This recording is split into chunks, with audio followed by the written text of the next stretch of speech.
If you weren't the CEO's daughter, I wouldn't date you. Such a plain girl like you. He said that and drenched my head in beer. His abusive words wouldn't stop. Maybe he had too much to drink. I couldn't believe the situation I was in, and I just stood there, unable to respond to his insults. My apologies for keeping you waiting. But his complexion changed at the sound of a voice from behind. Without turning around, I got into the car as suggested. My name is Lydia. As the daughter of a company CEO, I've been treated like a delicate object since I was a kid. I was tired of adults changing their attitudes when they saw my father's presence behind me. Being a quiet child who preferred being alone. As I grew up, I began trying to blend in with the atmosphere around me. I suppressed myself, trying to remain inconspicuous. Even the friends I made through such efforts would distance themselves from me once they learned about my father's job. I used to resent my father's profession, but my perspective changed when I entered a university and started studying business. Through university lectures, I began to understand the difficulty of achieving long-term stable performance like my father. I started to take an interest in my father's company. Hearing about my father's passions and thoughts about the company, my interest grew, and I deepened my learning. You've been getting good grades in school, and it seems like you have a decent knack for business too. So I guess it wouldn't be a bad idea to let you run the company someday, my father says. If that's the case, I thought, I would like to create a company culture where the distance between employees is closed and everything can be discussed openly. Having had lonely experiences in my childhood, I longed for an atmosphere where everyone could speak freely, regardless of their title or position. It would be wonderful if I could make the company like that when I became the CEO. The evening downtown area is bustling with various people. I check that the clock hand is pointing at 6:50, and I breathe a sigh of relief. I always wanted to arrive before Cooper for our meetups. I take out a small mirror and fix my bangs. While I'm at it, I also reposition my permed hair and the light blue hair ornament. As I throw the mirror back into my handbag, I catch sight of Cooper in a suit, making his way through the crowd. I wave back at Cooper, who is smiling. The place we enter is our usual chain pub. We order simple snacks and draft beer and toast. I loved spending Friday nights chatting about work or just random stuff in this casual place. Cooper and I started dating in our senior year of college, and it's almost 2 years now. We got together because we joined the same seminar. Cooper noticed me, who was quietly hiding in everyone's shadow, and talked to me. Cooper is good at conversation and casually brightens up the atmosphere. I'm a lucky person to be dating him. The planning department at the head office is tough after all. There's a lot of overtime, but the satisfaction makes it worth continuing, Cooper said, finishing his drink, his face showing he had quite a bit to drink. I think being assigned to the planning department means they have expectations of you, Cooper. You're amazing. When will you stop working at the factory, Lydia? If you get transferred to the head office, we could have lunch together. After graduating from the university, I asked my father, who is the CEO, to let me work in the factory. I had a strong desire to know the field. I'd love to have lunch with you, Cooper, but I like working in the factory, and it suits me. Really? I think you're more suited to working at the head office, dressed up and not in work clothes. Cooper looks at me, as if gauging my reaction. That's not true. I feel comfortable in my work clothes, Cooper. Can we order more food? I'm getting hungry. Something feels off. I managed to sidestep it, but lately, I have the feeling that Cooper wants to say something. Could he have found out that I'm the daughter of the CEO? The thought suddenly crosses my mind, and I feel a chill down my spine. I'll remember how my friends drifted away once they found out I was the CEO's daughter. I didn't want to go through that again. I couldn't tell Cooper that I was the CEO's daughter, and he must never find out. Being swayed on a sparsely populated down train, I was gazing out the window. Enjoying the scenery beyond the glass was my daily routine during my commute. It's a beautiful Monday. As the train moves, The scenery changes from a landscape lined with gray buildings to one rich with greenery and trees. My stop is soon after we cross a particularly large river. The river's surface shimmers, reflecting a vibrant blue.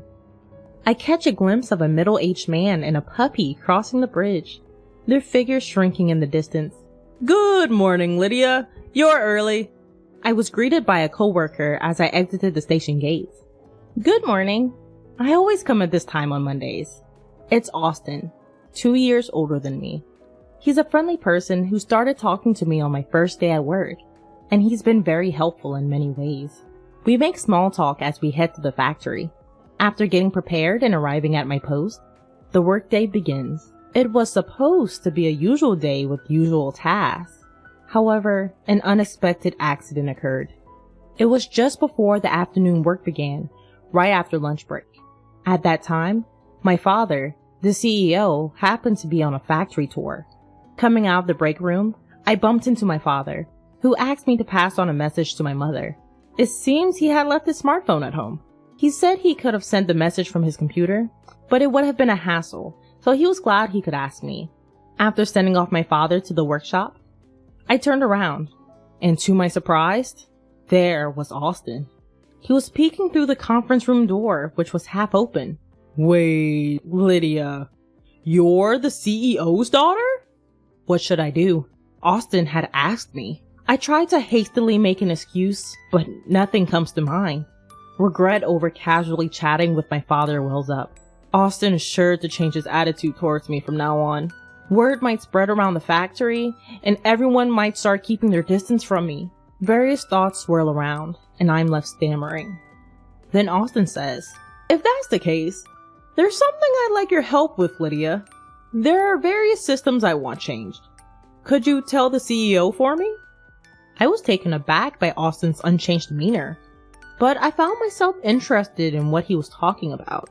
What kind of systems are you talking about? When I asked, Austin gave a brief explanation. I wanted to know more, but it was almost time for work to start. We decided to discuss the details after work and return to our posts. We both hurried to our respective workstations. Even after finding out I was the CEO's daughter, Austin didn't change his attitude towards me. On the contrary, he acted as if it was no big deal. I felt a weight lift off my shoulders as I climbed the stairs to the workshop. Now, I'm sitting across from Austin at a fast food restaurant near the station. Our conversation from earlier in the day has taken an unexpected turn. To put it bluntly, Austin's hope was for decision-making power to be given to the factory floor. He explained that in the current system, any changes to the standard manual requires approval from headquarters. This is necessary even for the most minor changes. After the factory submits a request for approval, an inspection is conducted by headquarters. It then takes time to receive approval. Often, by the time approval is granted, the situation has changed and the change is no longer necessary. However, it takes effort to cancel the application. While finishing his double cheeseburger, Austin said, So, Lydia, I was thinking of asking the CEO, but that's impossible, right? Still, I can't help but wonder if there's something we could do. I was hesitant. I wasn't sure if this was something I could ask my father. Well, asking the CEO might be difficult, but it does seem like the situation should be changed. Right? You think so too? Let's take action. Let's document all past incidents and submit them. We can express our hopes and have them considered at headquarters. I wonder if it will work. Seeing Austin's uncertainty, I start trying to persuade him. Let's just give it our best shot. Well, nothing's gonna change if we just sit here talking about it. Starting the next day, we involved our superiors and began gathering information from around the factory. It was tough to juggle with our daily tasks, but our diligent efforts paid off, and we finished the document several months later. We entrusted it to our superiors to match the timing of a general meeting at headquarters, and took a sigh of relief. While I was drinking a canned drink and taking a break, a colleague came up to me. I heard you finished the document. Good job! Since we had gone around all the departments in the factory gathering information, everyone knew what was going on. We finally finished. I hope this brings about change. I'm sure it will be fine. But I was surprised by your initiative, Lydia. You really do have the CEO's blood in you. Wait, how do you know about that? Sorry, I heard it from Austin. I was curious about why you were taking action. Don't worry, I'm the only one who knows. Is that so? Although I felt a bit complicated, I thought my colleague was telling the truth. It'd be great if you became the CEO, Lydia. You're very diligent and hardworking, and you really went above and beyond for the factory this time. I could never be the CEO. When I laughed it off, my colleague laughed along, saying, I guess so. This person, with laughter lines appearing at the corner of his eyes, is a veteran who has been working at the factory for more than 20 years. He, like Austin, treated me with a consistent demeanor, a constant calmness and brightness that never changed. Several months later, our superior returned from the general meeting and loudly called everyone to gather. What's going on? The employees who gathered asked. The authority at the site has been partially changed. Hearing these words, the employees began to murmur. I instinctively looked for Austin. Then, on the outskirts of the crowd, he noticed my gaze and responded with a triumphant pose. Although not all of our wishes were granted, it seemed fair to say that nearly half of them were. That day, everyone took turns congratulating me, and I felt very happy. Filled with a sense of achievement and even more motivation, I am enjoying fulfilling days. Then, one day, I was called to headquarters by my father. Wondering why he called me out of the blue, I leave my afternoon work behind and head to the headquarters. Once I enter the CEO's office, my father praises my recent accomplishments. Though I didn't mention anything to him, he seemed to have looked into the situation. Apparently, this incident significantly boosted the company's numbers, and after my father had a good laugh, he made a serious face and said to me, Lydia, you have a sense for management and vitality. How about you start taking over the role of CEO in earnest? Hearing my father's words, I thought that I wanted to give it a try. A workplace where employees are vibrant because their opinions are heard and improvements are made. If I become CEO, I can move things on a larger scale. I can make it as comfortable as possible to work. But with that, the responsibility also becomes heavier. I might have almost made up my mind, but I asked him to let me think about it and went home that day. I questioned myself alone in my room. Can I really do it? Can I fulfill this responsibility? I had trouble falling asleep that night, and the next morning, despite the lack of sleep, I visited my father at the headquarters with a clear mind. About our conversation yesterday, I would like to take on the role. I appreciate your trust in me. I bowed deeply. My father said, That's great. Thank you. And started talking about the future schedule. What? Lydia's gonna be the CEO? Austin, please don't raise your voice so much. Only Austin and I were in the break room during lunch break. Thinking the timing was just right, I told him about my decision to become CEO. Sorry. But I never thought you'd really become CEO. Everyone will be surprised. That's the thing. I think I'll be transferred to the headquarters soon, and I've been worried about how to explain it to everyone. Why not just tell them the truth? I'm a little scared to tell them I'm the CEO's daughter. Taking a deep breath, I shared the events of the past. About how close friends had drifted away, the sadness I felt when people were distant with me, and about my childhood when I tended to close off my heart. Austin, who listened to my story with compassion, said this, There might be people who can't interact with you the same way as before, Lydia. We can't know for sure. But everyone knows how hard you've worked this time. I think they trust you. Plus, surprisingly, many people might not change their attitude. Could that be true? Although I felt somewhat relieved hearing Austin say that, My heavy memories were rejecting any further thoughts. In the end, I only gave a vague reply. When I checked my smartphone on the way home from work, I had a message from Cooper.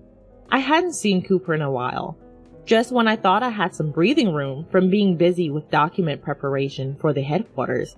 Cooper's peak season had started. It's not just about everyone at the factory. I need to think about Cooper too. Swaying on the train, I let out a sigh. Could I really say the truth from my own mouth? What would happen if I told them? After a while, the dates of my transfer to the headquarters was confirmed. I would be leaving the factory in a few weeks. Unsure of how to tell everyone, I spontaneously dropped by the document room.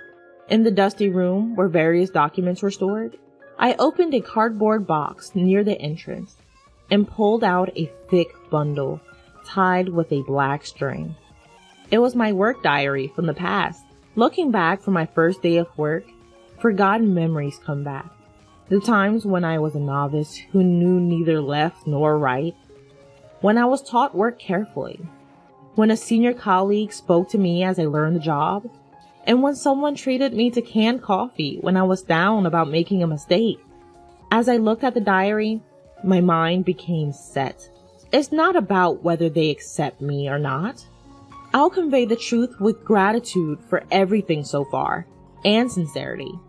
With that decided, I left the document room. On Monday's morning assembly, I was to tell my colleagues about my transfer. Prompted by my boss, I stepped forward and bowed. Wondering what it was about, everyone was waiting for me to speak. Austin and a colleague who knew the situation were watching from the back of the circle. I told them that I was the CEO's daughter and that I was going to take over the company, and I expressed my gratitude. To my surprise, I was able to say it smoothly, as if I had never been troubled. While being surprised at myself, I looked at everyone's reactions. While they seemed to be shocked, Austin raised his voice saying congratulations, and more voices of agreement followed. Somehow the atmosphere softened and I felt relieved. I gratefully received the encouraging words, feeling refreshed. Later, everyone invited me out for drinks. They said it was a celebration for my becoming CEO, so we headed to a pub, much like a year-end party. The large number of participants made me so happy, I felt like crying. I felt confident that I was being accepted to this extent. Since it was a celebration, they booked a different restaurant than usual, and we all got on the train. We got off after about 15 minutes, arriving at a popular pub known for its delicious seafood. We livened up the place with random chats, and as the drinks flowed, I was wrapped in a fluffy sense of joy. After a while, I checked the time, and nearly 2 hours had passed. Wanting to sober up a bit, I headed to the restroom. The pub was bustling at 8 p.m. Every seat was filled. As I was looking around, intrigued by this first-time visit, a familiar voice caught my ear. Involuntarily, I paid attention. The voice seemed to be berating someone. Contrary to my desire to leave immediately, my body was moving toward the source of the voice. It was a strange feeling, as if my body wasn't my own. Everyone in the seminar knew, even though she tried to hide it. If she weren't the CEO's daughter, no one would date such a plain girl. At the table of 4 men in suits, there was the person I expected. She works in a factory, but is she really the CEO's daughter? She dresses so plain. I never feel like taking her to a nice restaurant. Maybe if she invited me to her family's mansion, I'd be a little motivated. I couldn't comprehend what the familiar and beloved voice was saying. Cooper noticed me standing still. He seemed quite drunk, his eyes fixed. His resentment and hatred for me came through clearly, and I couldn't move. Do you think you're worth something? The only thing you have is your status as the CEO's daughter. Cooper, glaring at me, didn't seem to realize I was actually there. With unsteady steps, Cooper approached me. He tilted the glass in his right hand and poured beer over me. The liquid that had filled the glass drenched my hair and face. Droplets fell, wetting the floor. What a waste of years being with you. Let's break up. Ugh, I'll break up with you. All I could do was nod at Cooper's loud declaration. Quietly moving away from Cooper with my dirtied face, I told my colleagues that I'd be heading home first. Luckily, they were all tipsy and didn't seem to care. As I left the restaurant, the cool night air touched my cheeks. The droplets in my hair cooled down, the chill reaching my scalp as if to freeze it. Feeling hesitant to get on the train like this, I reluctantly called for a car. When I was appointed CEO, my father had given me a personal vehicle. The driver assigned to me was someone I had known since childhood, and the car was familiar. I was looking at the national highway filled with cars, wanting to relax in the familiar seat. Then, the entrance of the pub opened, and someone came out. You're still here? Looking so shabby. Really pathetic. Held up by what was probably a colleague, there was Cooper, unstable on his feet. My heart was torn to shreds. I couldn't take any more of Cooper's words. Such violent words. Sorry to keep you waiting, CEO. A voice came from behind me. Cooper looked at me, eyes wide. Please, get in here. Prompted to the back seat, I moved my feet. Wait a minute. That was a joke. You should have told me if you were appointed CEO. Let's keep going out. I saw Cooper desperately trying to convince me over my shoulder. I felt nothing. If anything, a faint sense of disgust. The CEO is tired. Please leave. Once the driver confirmed I was in, he closed the door. As the car started moving, my tears burst forth. They kept flowing, running down from my chin, dropping onto my lap. What did I ever love about him? I didn't know he was that kind of person. After a good cry, my heart began to settle, and suddenly, I thought it was my fault. Staying as lovers without showing my true self was an unreasonable story. Thinking so, my feelings began to lighten. Wiping the tears with a handkerchief, I turned my eyes outside the window. Clouds were passing across the starry sky. It felt as if I was at the bottom of the sea, the comfort of drifting, surrendering to the gentle sway of the waves. I thought about my colleagues at the factory, and then about Austin. Being accepted for who I am feels really reassuring. Rubbing my swollen eyes from crying too much, I fell asleep, just like that. A year and a half has passed since I became CEO. Even after my transfer to the head office, every time I felt nostalgic, I visited the factory under the pretext of inspection. Today, too, I'm visiting with some gifts. It's just like you, Lydia, to say it's tough, but carry on without a problem. I'm impressed. That's not true. I'm always being supported. Spreading out the snacks I brought, I felt a smile spreading across my face. Even after becoming CEO, my colleagues at the factory still call me Lydia. It feels like I've come home. As I was basking in happiness, Austin started a conversation. By the way, what should we do about our honeymoon? Suddenly, he brought up something personal, and I looked around in surprise. The colleagues I was chatting with earlier seemed to have returned to their workstations. Be careful! We haven't announced it yet. After my transfer, we became even closer from frequent visits to the factory, started dating, and finally got engaged last month. It's okay. I checked and no one's around. Where do you want to go? Do you prefer overseas? I'd like to go to the sea. My mouth moved before I could think. Why was that? I had always thought that if I were to go with Austin, I'd want to go to the sea. If it's the sea, an island might be nice too. I'll look it up. Austin laughed as I said, I'm looking forward to it. I wonder what color the sea will be as I sit on the beach with Austin in the bright light. Just imagining it makes my heart flutter and my cheeks relax into a smile.